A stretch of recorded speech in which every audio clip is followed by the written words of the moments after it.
Tu es infidèle si tu retournes ton téléphone quand ton partenaire approche. Tu es infidèle si tu supprimes un message juste pour éviter un malentendu.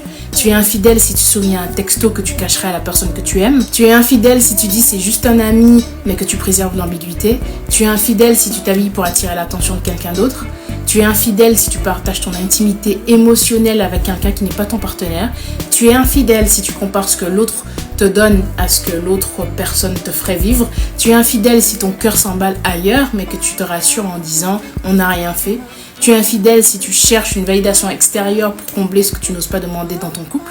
Tu es infidèle si tu protèges une connexion secrète plus que ta relation officielle. Parce qu'en vérité, l'infidélité ne commence pas dans le corps. Elle commence dans l'intention, dans l'attention, dans ces petits déplacements invisibles où tu retires un peu de toi et de ton couple et où tu le donnes à quelqu'un d'autre. Tout simplement. Et tu sais pourquoi ça arrive ? Souvent, pas pour tromper l'autre, mais pour te fuir toi-même. Parce que c'est plus facile de flirter ailleurs que d'admettre que tu n'es plus satisfait. C'est plus facile d'avoir une porte de secours que de dire j'ai besoin de plus. C'est plus facile de créer une échappatoire que d'affronter ce qui manque dans ta relation. Tu te dis je ne fais rien de mal, mais tu sens très bien que tu es déjà en train de glisser là. Parce que l'infidélité émotionnelle, c'est une pente douce. Tu t'en rends compte que quand tu es déjà loin.